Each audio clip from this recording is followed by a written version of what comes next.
ನಮಸ್ಕಾರ ವಿದ್ಯಾರ್ಥಿಗಳೇ. ಇವತ್ತಿನ ಕ್ಲಾಸಿನಲ್ಲಿ ನಾವು ದಿಕ್ಕುಗಳ ಬಗ್ಗೆ ಪ್ರಾಬ್ಲಮ್ಸ್ನ ಯಾವ ಥರ ಸಾಲ್ವ್ ಮಾಡಬೇಕು ಅನ್ನೋದನ್ನು ಅರ್ಥ ಮಾಡಿಕೊಳ್ಳೋಣ. ಯಾವುದೇ ಕಾಂಪಿಟೇಟಿವ್ ಎಕ್ಸಾಮ್ಸ್ ಆಗಲಿ, ಎಲ್ಲ ಎಕ್ಸಾಮ್ಸಲ್ಲಿ ದಿಕ್ಕುಗಳ ಬಗ್ಗೆ ಲೆಕ್ಕ ಕೇಳಿರ್ತಾರೆ.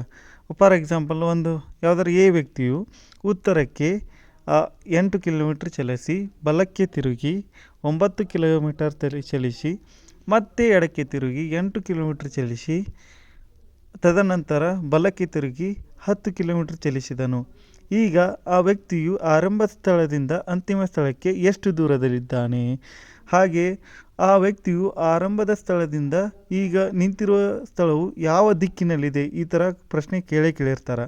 ಆದ್ದರಿಂದ ಇವತ್ತಿನ ಕ್ಲಾಸಿನಲ್ಲಿ ನಾವು ದಿಕ್ಕುಗಳು ಯಾವ್ಯಾವ ದಿಕ್ಕುಗಳು ಯಾವ ಕಡೆ ಬರ್ತಾವೆ ಮತ್ತು ಬಲಗಡೆ ಎಡಗಡೆ ಈ ಥರ ಎಲ್ಲ ಕೇಳಿದಾಗ ನಾವು ಯಾವ ಕಡೆ ಅದನ್ನ ನೋಡಬೇಕು, ಯಾವ ಕಡೆ ಸಾಲ್ವ್ ಮಾಡಬೇಕು ಅನ್ನೋದನ್ನು ಅರ್ಥ ಮಾಡಿಕೊಳ್ಳೋಣ. ನಿಮಗೆಲ್ಲ ಅರ್ಥ ಆದಂಗೆ ನಮ್ಗೆ ಟೋಟಲ್ ದಿಕ್ಕುಗಳು ಎಷ್ಟು ಇದಾವೆ? ಟೋಟಲ್ ನಮ್ಗೆ ದಿಕ್ಕುಗಳು 8 ದಿಕ್ಕುಗಳು ಅದಾವೆ. ದಿಕ್ಕುಗಳು 8. ಇಂಗ್ಲೀಷ್ ಒಳಗಿಂದ ಡೈರೆಕ್ಷನ್ಸ್ ಅಂತಾರೆ. ಆ ದಿಕ್ಕುಗಳು ಯಾವ್ಯಾವ? ಬಲಗಡೆ ಬರುವುದು ಯಾವುದು? ಪೂರ್ವ. ನೆಕ್ಸ್ಟ್ ಎಡಗಡೆ ಬರುವುದು ಯಾವುದು? ಪಶ್ಚಿಮ. ನೆಕ್ಸ್ಟ್ ಮೇಲ್ಗಡೆ ಬರುವುದು ಯಾವುದು? ಉತ್ತರ. ನೆಕ್ಸ್ಟು ಉತ್ತರ ಆದ ನಂತರ ಕೆಳಗಡೆ ಬರುವುದು ಯಾವುದು? ದಕ್ಷಿಣ. ಈಗ ನೋಡ್ರಿ, ದಿಕ್ಕುಗಳ ನಡುವೆ ಏನು ಬರ್ತಾವಲ್ಲ ಇವು ಈಶಾನ್ಯ, ಆಗ್ನೇಯ, ನೈಋತ್ಯ, ವಾಯವ್ಯ, ಇವಕ್ಕೆ ಉಪದಿಕ್ಕುಗಳು ಅಂತಾರೆ. ಪೂರ್ವ ಮತ್ತು ಪಶ್ಚಿಮದ ನಡುವೆ ಯಾವ ದಿಕ್ಕು ಬರುತ್ತೆ ಅಂದ್ರೆ ಆಗ್ನೇಯ ಬರುತ್ತೆ. ನೆಕ್ಸ್ಟ್ ದಕ್ಷಿಣ ಮತ್ತು ಪಶ್ಚಿಮದ ನಡುವೆ ಯಾವುದು ಬರುತ್ತಾ? ನೈಋತ್ಯ ಬರುತ್ತೆ. ನೆಕ್ಸ್ಟ್ ಮತ್ತು ಪಶ್ಚಿಮ ಮತ್ತು ಉತ್ತರದ ನಡುವೆ ಬರುವ ಉಪದಿಕ್ಕು ಯಾವುದಾ? ವಾಯವ್ಯ. ಈಗ ಒಂದು ವೃತ್ತವನ್ನು ಕನ್ಸಿಡರ್ ಮಾಡಿರಿ. ವೃತ್ತದ ಒಳಕೋನಗಳ ಮೊತ್ತ ಎಷ್ಟಿರುತ್ತೆ? ವೃತ್ತದ ಒಳಕೋನಗಳ ಮೊತ್ತ 360 ಡಿಗ್ರಿ ಇರುತ್ತೆ. 360 ಡಿಗ್ರಿ ಇದ್ರೆ ಇಲ್ಲಿ ಟೋಟಲ್ ಒಂದು ವೃತ್ತ ಕನ್ಸಿಡರ್ ಮಾಡಿರಿ. ಆ ವೃತ್ತ ಒಳಗೆ 8 ದಿಕ್ಕುಗಳನ್ನ ನಾವು ಸೂಚಿಸಿದ್ದೇವೆ ಅಂದ್ರೆ, 8 ದಿಕ್ಕುಗಳನ್ನ ನಾವು ಗುರುತಿಸಿವೆ ಅಂದ್ರೆ, ಆ 8 ದಿಕ್ಕುಗಳನ್ನ ಗುರುತಿಸಿದಾಗ ಆ ವೃತ್ತ 8 ಭಾಗಗಳಾಗಿ ವಿಂಗಡಣೆ ಆಗುತ್ತೆ. ಈಗ ಒಂದು ವೃತ್ತ ಕನ್ಸಿಡರ್ ಮಾಡೋಣ. ಅದು ಟೋಟಲ್ ಎಷ್ಟು ಡಿಗ್ರಿ ಇರುತ್ತೆ? 360 ಡಿಗ್ರಿ ಇರುತ್ತೆ. 360 ಡಿಗ್ರಿ ಇದ್ದಿದ್ದ 8 ಪಾರ್ಟ್ಸ್ ಮಾಡೋಣ, 8 ಭಾಗ ಮಾಡೋಣ. ಯಾಕಂದರೆ 8 ದಿಕ್ಕುಗಳದಾವೆ. ಈಗ ಅದು ಪ್ರತಿ ದಿಕ್ಕಿನ ನಡುವೆ ಎಷ್ಟು ಡಿಗ್ರಿ ಕೋನ ಐತೆ ಅನ್ನೋದು ಕಂಡು ಹಿಡಿಬೇಕಾದ್ರೆ ಏನು ಮಾಡ್ಬೇಕು ನಾವು? 360ನ್ನು 8ರಿಂದ ಭಾಗಾಕಾರ ಮಾಡಿದಾಗ 8 ಒಂದಲೇ 8, 45 ಇದನ್ನ ಭಾಗಾಕಾರ ಮಾಡ್ಬೋದು. ಅವಾಗ ಮಾಡಿದಾಗ 45 ಬರುತ್ತೆ.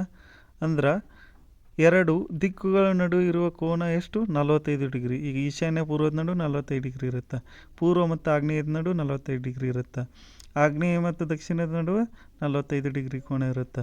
ದಕ್ಷಿಣ ಮತ್ತು ನೈಋತ್ಯದ ನಡುವೆ 45 ಡಿಗ್ರಿ ಇರುತ್ತೆ. ಹೀಗೆ ಪ್ರತಿ ದಿಕ್ಕು ಏನು ಅದಾವಲ್ಲವ 2 ದಿಕ್ಕುಗಳ ನಡುವೆ ಇರುವ ಕೋನ ಎಷ್ಟು? 45 ಡಿಗ್ರಿ.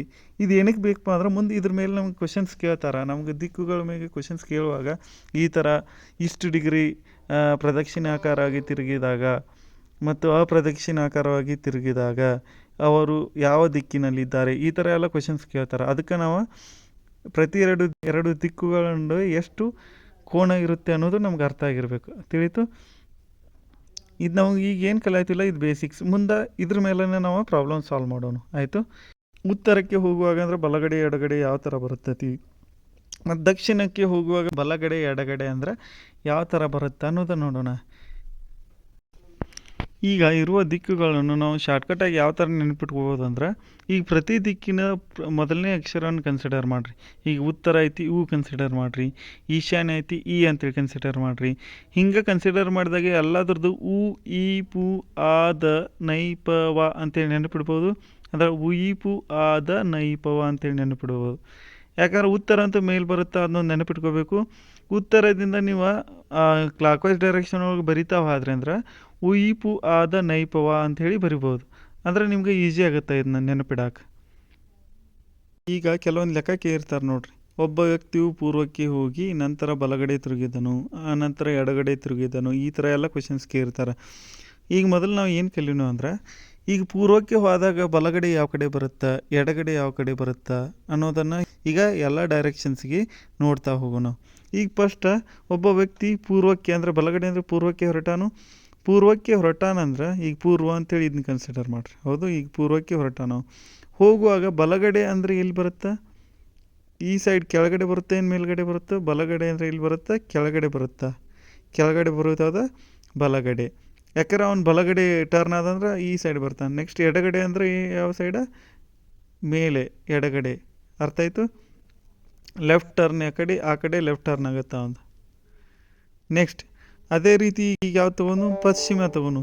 ಈಗ ಸಪೋಸ್ ಅವ್ನು ಪಶ್ಚಿಮಕ್ಕೆ ಹೊಂಟಾನಂತ ಅನ್ಕೋರಿ. ಈಗ ಪಶ್ಚಿಮಕ್ಕೆ ಹೋಗುವಾಗ ಬಲಗಡೆ ಅಂದರೆ ಎಲ್ಲಿ ಬರುತ್ತೆ?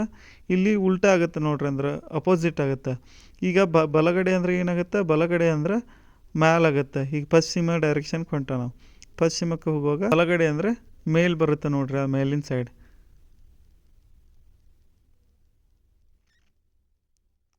ಮೇಲೆ ಏನೈತ್ಲೆ ಅದು ಬಲಗಡೆ. ಇನ್ನು ಕೆಳಗಿನ ಸೈಡ್ ಈ ಸೈಡ್ ಎಡಗಡೆ ಅಂದ್ರೆ ಕೆಳಗೆ ಬರುತ್ತೆ. ಎಡಗಡೆ ಕೆಳಗಡೆ ನೋಡ್ರಿ, ಕೆಳಗಡೆ ಮಾರ್ಕ್ ಮಾಡಿದ್ರೆ ಅದು ಎಡಗಡೆ. ಈಗ ನೀವು ಇಮ್ಯಾಜಿನ್ ಮಾಡ್ಬೇಕಂದ್ರೆ ಅವ್ನು ಹೋಗುವಾಗ ಬಲಗಡೆ ಅಂದರೆ ಯಾವ ಕಡೆ ಟರ್ನ್ ಆಗಬೇಕು, ಎಡಗಡೆ ಅಂದರೆ ಯಾವ ಕಡೆ ಟರ್ನ್ ಆಗಬೇಕು ಅನ್ನೋದು. ಎಲ್ಲರೂ ಕನ್ಫ್ಯೂಷನ್ ಮಾಡ್ಕೋದು ಇಲ್ಲೇ. ಅಂದ್ರೆ ಅವ್ರು ಏನು ಮಾಡ್ತಾರೆ, ಬಲಗಡೆ ಅಂದ್ರೆ ಸಾಲ್ವ್ ಮಾಡುವಾಗ ಅವ್ರು ತಮ್ಮ ಬಲಗಡೆ ನೋಡ್ತಾರೆ. ಬಟ್ ಅಲ್ಲಿ ಕೇಳಿದ್ದೇನ ಆ ವ್ಯಕ್ತಿ ಬಲಗಡೆ.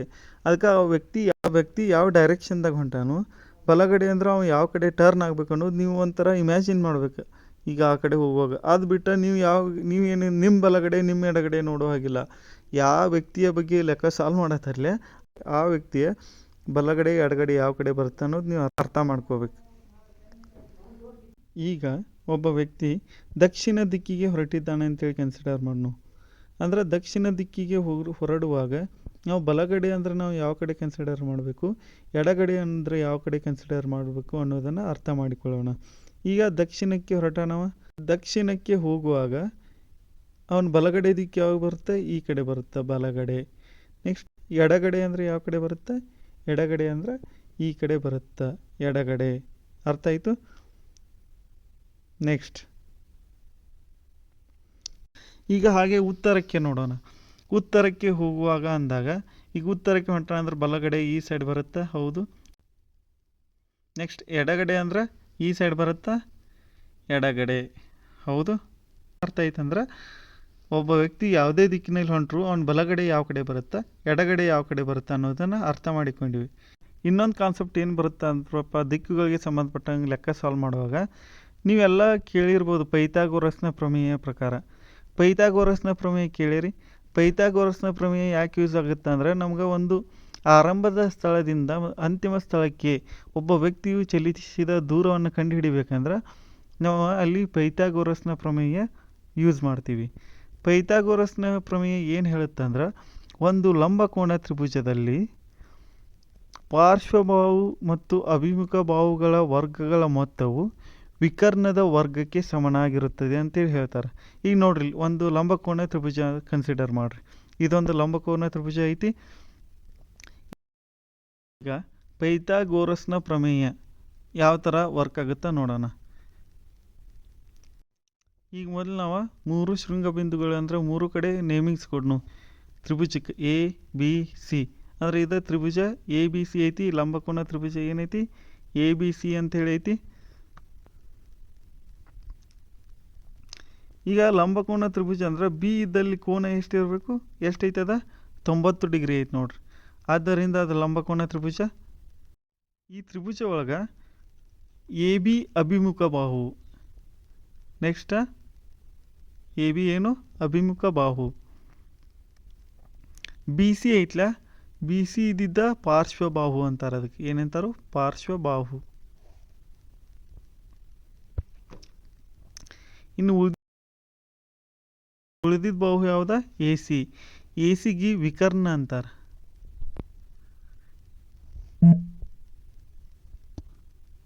ಈಗ ಲಂಬಕೋನ ತ್ರಿಭುಜ ಎ ಬಿ ಸಿ ಐತಿ. ಆಲ್ರೆಡಿ ನಿಮಗೆ ಪೈಥಾಗೋರಸ್ನ ಪ್ರಮೇಯ ವ್ಯಾಖ್ಯಾನ ಏನಂತ ಹೇಳೀನಿ. ಏನಂತ ಹೇಳ್ತೈತೆ ಅದ? ಅಭಿಮುಖ ಬಾಹು ಮತ್ತು ಪಾರ್ಶ್ವಬಾಹುಗಳ ವರ್ಗಗಳ ಮೊತ್ತಕ್ಕೆ. ಅಂದ್ರೆ ಅಭಿಮುಖ ಬಾಹು ಇದಾವುದು ಎ ಬಿ ಸ್ಕ್ವೇರ್ ಪ್ಲಸ್ ಪಾರ್ಶ್ವಬಾಹುಗಳ ವರ್ಗ ಅಂದ್ರೆ ಬಿ ಸಿ ಸ್ಕ್ವೇರ್, ಹೌದು. ಇವೆರಡುಗಳ ಮೊತ್ತ A B square plus B C square equal to ವಿಕರ್ಣದ ವರ್ಗಕ್ಕೆ ಸಮನಾಗಿರ್ತದೆ ಅಂತ ಹೇಳ್ಯಾರ. ವಿಕರ್ಣ ಯಾವುದು? ಎ ಸಿ ಐತಿ, ಅಂದ್ರೆ ಎ ಸಿ ಸ್ಕ್ವೇರ್. ಅಂದರೆ A B square plus B C square equal to ಏನು ಎ ಸಿ ಸ್ಕ್ವೇರ್ ಆಗುತ್ತಾ, ಆದ್ದರಿಂದ ಎ ಸಿ ಸ್ಕ್ವೇರ್. ಓಕೆ, ಈಗ ನೋಡ್ರಿ ನಾವು ಪೈಥಾಗೋರಸ್ನ ಪ್ರಮೇಯದ ಏನು ಸ್ಟೇಟ್ಮೆಂಟ್ ಐತಿಲ್ಲ ಅದನ್ನ ಬರ್ದೀವಿ ಇಲ್ಲಿ. A B square plus B C square equal to A C square. ಈಗ ಇದನ್ನು ಯಾವ ಥರ ಸಾಲ್ವ್ ಮಾಡ್ಬೇಕು ಅನ್ನೋದನ್ನು ಒಂದು ಉದಾಹರಣೆ ಮುಖಾಂತರ ನೋಡೋಣ. ಈಗ ಅಭಿಮುಖ ಬಾಹು 4 ಸೆಂಟಿಮೀಟ್ರ್ ಅಂತ ಹೇಳಿ ತೊಗೊಂತೀವಿ, ಪಾರ್ಶ್ವಬಾಹು 3 ಸೆಂಟಿಮೀಟ್ರ್ ಅಂತ ಹೇಳಿ ತೊಗೊಂಡು ಈಗ ವಿಕರ್ಣ ಈಕ್ವಲ್ ಟು ಎಷ್ಟು ಅನ್ನೋದನ್ನು ಕಂಡುಹಿಡಿವು. ನೀವು ಅಭಿಮುಖ ಬಾಹು ಯಾವುದು ಎ ಬಿ, ಪಾರ್ಶ್ವಬಾಹು ಬಿ ಸಿ, ಈಗ ಹಿಡಿಬೇಕಾದದ್ದು ಯಾವುದು A C. A C square equal to ಏನಾಗುತ್ತೆ, A B square plus B C square ಆಗುತ್ತಾ. Okay, A C square equal to square ಇದ್ದಿದ್ದ ಬಲಗಡೆ ಸೈಡ್ ಹೋದರೆ ಏನಾಗುತ್ತೆ, ಸ್ಕ್ವೇರ್ ರೂಟ್ ಆಗುತ್ತಾ. ಆದ್ದರಿಂದ ಎ ಸಿ ಈಕ್ವಲ್ ಟು ಏನಾಗುತ್ತೆ, ಈಗ A C equal to square root of A B square plus B C square ಆಗುತ್ತಾ. ಹೌದು, ಕರೆಕ್ಟಾ. ಇಲ್ಲಿ ಏನೂ ಚೇಂಜಸ್ ಮಾಡಿಲ್ಲ, ಆ ಸೈಡ್ ಸ್ಕ್ವೇರ್ ಇದ್ದಿದ್ದೆ ಈ ಸೈಡ್ ರೂಟ್ ಆಗೈತಿ ಅಷ್ಟೇ, ಮತ್ತೇನಿಲ್ಲ. ಈಗ ನೋಡಿ, ಈಗ ಕೊಟ್ಟಿದ್ದೇನು, ಎ ಬಿ ಈಕ್ವಲ್ ಟು ಎಷ್ಟೈತಿ, A B equal to 4 centimetre ಐತಿ. Next B C equal to 3 centimetre, ಅದನ್ನ ಬರ್ಕೋರಿ. ಈಗ ಎ ಸಿ ಕಂಡು ಹಿಡಬೇಕು. A C equal to A B ಅಂದ್ರೆ 4 ಸೆಂಟಿಮೀಟ್ರ್ ಅಂದ್ರೆ 4 ಸ್ಕ್ವೇರ್ ಪ್ಲಸ್ ಬಿ ಸಿ ಅಂದ್ರೆ 3 ಐತಿ 3 square equal to square root of 4 square ಅಂದ್ರೆ 16 ಪ್ಲಸ್ 3 ಸ್ಕ್ವೇರ್ ಅಂದ್ರೆ 9 ಈಕ್ವಲ್ ಟು 16 9 ಕೂಡಿಸಿದ್ರೆ 25. 25ರ ವರ್ಗಮೂಲ ಎಷ್ಟು, 25ರ ವರ್ಗಮೂಲ 5. ಆದ್ದರಿಂದ ಎ ಸಿ ಈಕ್ವಲ್ ಟು 5 ಬರುತ್ತೆ, 5 centimetre. A C equal to 5 centimetre answer ಬರುತ್ತೆ. ಅರ್ಥ ಆಯಿತು ನಿಮ್ಗೆ ಯಾವ್ದಾರ ಈ ಥರ ಲೆಕ್ಕ ಕೊಟ್ಟಾಗ ಯಾವ ಥರ ಸಾಲ್ವ್ ಮಾಡ್ಬೇಕು ಅನ್ನೋದ. ಇಲ್ಲಿ 3 ಭಾಗಗಳಿಗೆ 2 ಕೊಟ್ಟು ಯಾವುದೇ ಕೇಳಿದ್ರು ನಿಮ್ಗೆ ಈ ಫಾರ್ಮುಲಾ ಯೂಸ್ ಮಾಡ್ಕೊಂಡು ಸಾಲ್ವ್ ಮಾಡೋಕ್ಕೆ ಬರುತ್ತೆ. ಆದ್ದರಿಂದ ನಾವು ಪೈಥಾಗೋರಸ್ನ ಪ್ರಮೇಯ ಯೂಸ್ ಮಾಡ್ಬೇಕು. ಪ್ರಶ್ನೆ ಒಳಗೈತೆ ನೋಡ್ರಿ, ಲೋಕೇಶನು ತನ್ನ ಮನೆಯಿಂದ ಅಂತ ಕೊಟ್ಟಾರ. ಈಗ ಲೊಕೇಶನ್ ಮನೆ ಇಲ್ಲೈತೆ ಅಂತೇಳಿ ಕನ್ಸಿಡರ್ ಮಾಡೋಣ. ಲೊಕೇಶನು ತನ್ನ ಮನೆಯಿಂದ ಅಂತ ಹೇಳಿದ್ವಿ, ಮಣಿ ಇಲ್ಲೈತೆ ಅಂತೇಳಿ ಕನ್ಸಿಡರ್ ಮಾಡೋಣ. ಈಗ ಮಣಿ ಇಲ್ಲೈತಿ. ನೆಕ್ಸ್ಟ್ ಕ್ವಶನ್ ಏನೈತಿ, ಲೋಕೇಶ್ ತನ್ನ ಮನೆಯಿಂದ ಉತ್ತರಕ್ಕೆ 15 ಕಿಲೋಮೀಟರ್ ನಡೆದು ಅಂದಾರ. ಉತ್ತರಕ್ಕೆ ಅಂದರೆ ಮೇಲ್ಗಡೆ ಬರುತ್ತಾ, ಉತ್ತರ ದಿಕ್ಕಂದ್ರೆ ಆ ಕಡೆ ಹೋಗಬೇಕು. ಇಲ್ಲಿ ನೋಡ್ರಿ, ಇಲ್ಲಿ ಈ ಕಡೆ ಹೋಗಬೇಕು. ಅಂದ್ರೆ ಉತ್ತರಕ್ಕೆ 15 ಕಿಲೋಮೀಟ್ರ್ ನಡೆದು ಅಷ್ಟು ಮುಗೀತಿಗೆ. ನೆಕ್ಸ್ಟ್ ನಂತರ ಪಶ್ಚಿಮಕ್ಕೆ ತಿರುಗಿ, ಪಶ್ಚಿಮ ಅಂದರೆ ಈ ಸೈಡ್ ಬರುತ್ತಾ, ಪಶ್ಚಿಮಕ್ಕೆ ತಿರುಗಿ 10 ಕಿಲೋಮೀಟ್ರ್ ನಡೆದಾನ. ಅಂದ್ರೆ ಪಶ್ಚಿಮಕ್ಕೆ ಹೋಗ್ರಿ, ಪಶ್ಚಿಮಕ್ಕೆ 10 ಕಿಲೋಮೀಟ್ರ್ ನಡೆದು. ನೆಕ್ಸ್ಟ್ ನಂತರ ದಕ್ಷಿಣಕ್ಕೆ ತಿರುಗಿ 5 ಕಿಲೋಮೀಟ್ರ್ ನಡೆಯುತ್ತಾನೆ ಅಂತ ಕೊಟ್ಟಾರ. ದಕ್ಷಿಣಕ್ಕೆ ಅಂದ್ರೆ ಈ ಸೈಡ್ ಬರುತ್ತಾ, ದಕ್ಷಿಣಕ್ಕೆ ತಿರುಗಿ ಎಷ್ಟು ಕಿಲೋಮೀಟ್ರ್ ನಡೆದಾನು, 5 ಕಿಲೋಮೀಟರ್ ನಡೆದಿದ್ದಾನೆ. ಕೊನೆಗೆ ಪೂರ್ವಕ್ಕೆ ತಿರುಗಿ 10 ಕಿಲೋಮೀಟ್ರ್ ಚಲಿಸಿದ.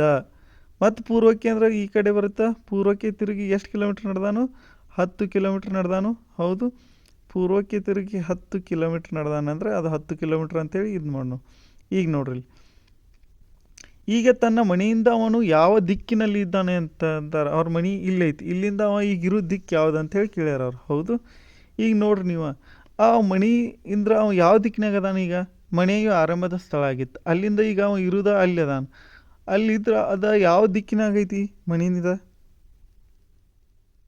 ಈಗ ಮನೆಯಿಂದ ಕನ್ಸಿಡರ್ ಮಾಡಿದ್ರಂದ್ರೆ ಅವ ಇರೋ ದಿಕ್ಕು ಯಾವ್ದಾಗತ್ತ, ಉತ್ತರ ಆಗತ್ತ ನೋಡ್ರಿ. ಈಗ ನಾ ಬ್ಲ್ಯಾಕ್ ಇಂಕ್ಲೆ ಮಾರ್ಕ್ ಮಾಡೇನಿ ನೋಡ್ರಿ. ಆದ್ದರಿಂದ ಅವನು ಮನೆಯಿಂದ ಇರುವ ದಿಕ್ಕು ಯಾವುದು, ಉತ್ತರ. ಉತ್ತರ ನಮ್ಗೆ ಆಪ್ಷನ್ಸ್ ಐತಿ, ಎಸ್, ಥರ್ಡ್ ಸಿ ಆಪ್ಷನ್ ಐತಿ ನೋಡ್ರಿ. ಆದ್ದರಿಂದ ಉತ್ತರ ಕರೆಕ್ಟ್ ಆಪ್ಷನ್. ಈಗ ಸ್ಟಾರ್ಟಿಂಗ್ ಒಬ್ಬ ಹುಡುಗ ತನ್ನ ಬೈಸಿಕಲ್ಲನ್ನು ಉತ್ತರಕ್ಕೆ ಓಡಿಸಿದನು. ಅಂದರೆ ಉತ್ತರಕ್ಕೆ ಅಂದರೆ ಯಾವುದು ದಿಕ್ಕು ಬರುತ್ತಾ ನೋಡ್ರಿ, ಉತ್ತರಕ್ಕೆ ಹೊಂಟಾನಂತ ಕನ್ಸಿಡರ್ ಮಾಡೋಣ, ಅದೇ ಉತ್ತರ. ಹೌದು, ನಂತರ ಎಡಕ್ಕೆ ತಿರುಗಿ 1 ಕಿಲೋಮೀಟ್ರ್ ಸವಾರಿ ಮಾಡಿ ಅಂದಾರೆ. ಎಡಕ್ಕೆ ಅಂದರೆ ಈ ಕಡೆ ಬರುತ್ತಾ, ಎಡಕ್ಕೆ 1 ಕಿಲೋಮೀಟರ್ ಚಲಿಸಾನು. ಹೌದು,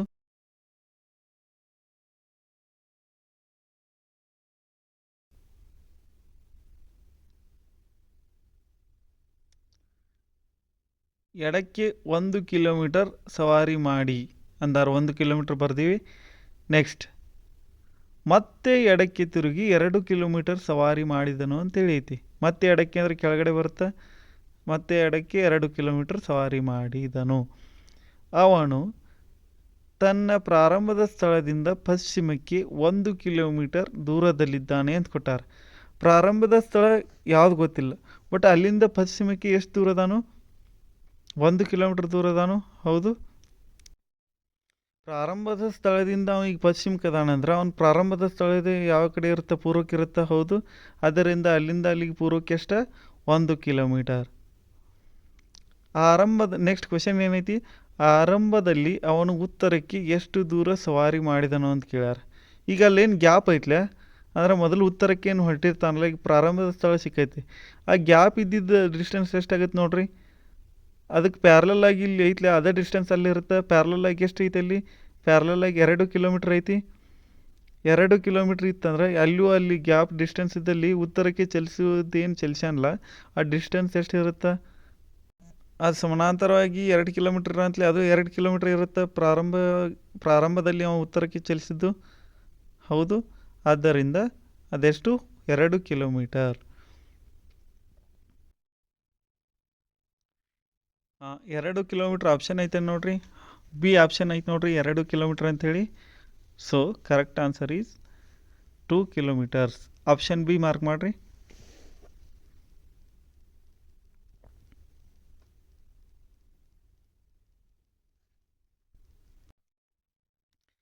ಪಾಯಿಂಟ್ ಎಕ್ಸ್ನಿಂದ ಪ್ರಾರಂಭಿಸಿ ಅಂತ ಕೊಟ್ಟಾರ. ಎಕ್ಸ್ ಅಂತೇಳಿ ಒಂದು ಪಾಯಿಂಟ್ ಕನ್ಸಿಡರ್ ಮಾಡಿ. ಹೌದು, ಈಗ ಇದನ್ನ ಸಾಲ್ವ್ ಮಾಡೋಕ್ಕಿಂತ ಮೊದಲು ದಿಕ್ಕುಗಳ ನಕಾಶೆಯನ್ನು ಏನು ಕಲ್ತಿದ್ವಿಲ್ಲ, ನಕ್ಷೆ ಹಾಕೋದು, ಅದನ್ನ ಮೊದಲು ನಕ್ಷೆ ಹಾಕೊಳ್ಳೋಣ, ನಮ್ಗೆ ಕನ್ಫ್ಯೂಷನ್ ಆಗಬಾರ್ದಂದ್ರೆ.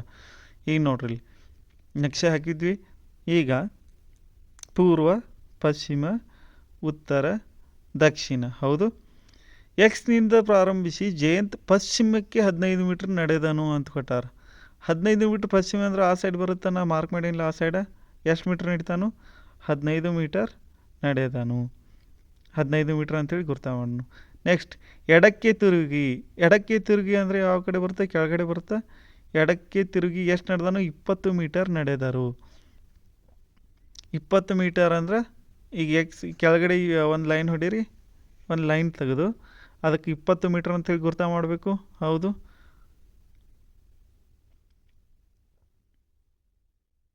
ಈಗ ನೋಡ್ರಿ, ಇದು ಒಂದು ಲೈನ್ ಡ್ರಾ ಮಾಡ್ತೀನಿ. ಇಲ್ಲಿ ಲೈನ್ ಡ್ರಾ ಮಾಡಿ ಅದಕ್ಕೆ ಎಷ್ಟು ಅಂತ ಕೊಡೋನು? 20 ಮೀಟರ್ ಅಂತ ಹೇಳಿ ಕೊಡೋನು. ಹೌದು, 20 ಮೀಟರ್ ಅಂತ ಹೇಳಿ ಕೊಟ್ಟಿನಿ. ನೆಕ್ಸ್ಟ್ ನಂತರ ಎಡಕ್ಕೆ ತಿರುಗಿ. ನೆಕ್ಸ್ಟ್ ಜಯಂತ್ ಪಶ್ಚಿಮಕ್ಕೆ 15 ಮೀಟ್ರ್ ನಡೆದರು. ನೆಕ್ಸ್ಟ್ ಎಡಕ್ಕೆ ತಿರುಗಿ 20 ಮೀಟ್ರ್ ನಡೆದರು. ಅಲ್ಲಿ ತನಕ ಕಂಪ್ಲೀಟ್ ಆಯಿತು. ನಂತರ ಎಡಕ್ಕೆ ತಿರುಗಿ 15 ಮೀಟ್ರ್ ನಡೆದು ಮತ್ತೆ ಏನು ಮಾಡ್ಯಾನು? ಮತ್ತೆ ಎಡಕ್ಕೆ ತಿರುಗಿ 15 ಮೀಟರ್ ನಡೆಯೋದು ಅಂತೈತಿ.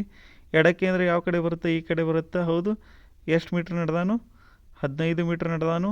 15 ಮೀಟರ್ ಗುರ್ತಾ ಮಾಡಿ ಅದಕ್ಕೆ ಲೇಬಲ್ ಮಾಡಿರಿ. 15 ಮೀಟರ್ ನಡೆದು ಇದಾದ ನಂತರ ಅಲ್ಲಿಂದ ನೋಡ್ರಿ ಕ್ವಶನ್. ಆದ ನಂತರ ತನ್ನ ಬಲಕ್ಕೆ ತಿರುಗಿ 12 ಮೀಟರ್ ನಡೆದು. ಅದಾದ ನಂತರ ತನ್ನ ಬಲಕ್ಕೆ ಅಂದರೆ ಕೆಳಗಡೆ ಬರುತ್ತೆ. ಎಷ್ಟು ಮೀಟ್ರ್ ನಡೆದಾನ್ರಿ? 12 ಮೀಟರ್. 12 ಮೀಟ್ರ್ ನಡೆದಾನು. ಹೌದು, ನಡೆದು ಎಕ್ಸ್ನಿಂದ ಜಯಂತ್ ಈಗ ಎಷ್ಟು ದೂರ ಮತ್ತು ಯಾವ ದಿಕ್ಕಿನಲ್ಲಿದ್ದಾರೆ ಅಂತ ಕೇಳ್ಯಾರ. ಹೌದು, ಏನೈತೆ ಕ್ವಶನ್ನ? ಎಕ್ಸ್ನಿಂದ ಜಯಂತ್ ಈಗ ಎಷ್ಟು ದೂರ ಮತ್ತು ಯಾವ ದಿಕ್ಕಿನಲ್ಲಿದ್ದಾನೆ ಅಂತ ಕೇಳ್ಯಾರ. ಹೌದು, ಈಗ ಎಕ್ಸ್ನಿಂದ ಸ್ಟಾರ್ಟ್ ಮಾಡ್ಯಾನು. ಈಗ ಇರುವ ಅದು ಗ್ಯಾಪ್ ಐತ್ಲ, ಆ ಗ್ಯಾಪು ಅದು 20 ಮೀಟ್ರ್ ಇರುತ್ತೆ ನೋಡ್ರಿ. ಯಾಕಂದ್ರೆ ಇಲ್ಲಿ ಲೆಫ್ಟ್ ಸೈಡ್ ಅದು 20 ಮೀಟ್ರ್ ಐತಿ, ಸಮಾನಾಂತರವಾಗಿರೋದು. ಆದ್ದರಿಂದ ಡಾಟ್ ಲೈನ್ಸ್ ಹಾಕಿ ಇದನ್ನು 20 ಮೀಟ್ರ್ ಅಂತ ಕನ್ಸಿಡರ್ ಮಾಡೋಣ. ಯಾಕಂದ್ರೆ ಅದಕ್ಕೆ ಸಮಾನಾಂತರ ಇರೋದು 20 ಮೀಟ್ರ್ ಐತಿ. ನೆಕ್ಸ್ಟ್ ಎಕ್ಸ್ನಿಂದ ಅದು ಪಾಯಿಂಟ್ ವಾಯ್ ಅಂತೇಳಿ ಕನ್ಸಿಡರ್ ಮಾಡೋಣ. ಎಕ್ಸ್ ಟು ವಾಯ್ ಎಷ್ಟೈತಿ ಡಿಸ್ಟೆನ್ಸ? 20 ಮೀಟರ್ ಪ್ಲಸ್ 12 ಮೀಟರ. 20 12 ಕೂಡಿಸ್ರೆ ಎಷ್ಟು? 32 ಮೀಟರ. ಹೌದು, ಈಗ ನೋಡ್ರಿ, ಈಗ ಡಿಸ್ಟೆನ್ಸ್ ಕಂಡು ಹಿಡಿದ್ರಿ. ನೆಕ್ಸ್ಟ್ ಎಕ್ಸ್ನಿಂದ ವಾಯ್ ಪಾಯಿಂಟ್ಗೆ ಅದಾನೀಗ. ವಾಯ್ ಪಾಯಿಂಟ್ಗೆ ಅದಾನಂದ್ರೆ ಎಕ್ಸ್ನಿಂದ ಯಾವ ದಿಕ್ಕಿನಾಗ ಅದಾನವ? ದಕ್ಷಿಣ ದಿಕ್ಕೊಳಗೆ ಅದಾನ ನೋಡ್ರಿ. ಹೌದು, ಎಕ್ಸ್ನಿಂದ ಯಾವ ದಿಕ್ಕು? 32 ಮೀಟ್ರ್ ದೂರ ಅದಾನು ಮತ್ತು ದಕ್ಷಿಣ ದಿಕ್ಕಿನೊಳಗೆ ಅದಾನು. ಅದು ಯಾವ್ದಾರು ಆಪ್ಷನ್ ಐತಿ? ಆಪ್ಷನ್ ಎ ಐತಿ ನೋಡ್ರಿ. Option A correct answer 32 metre Dakshina.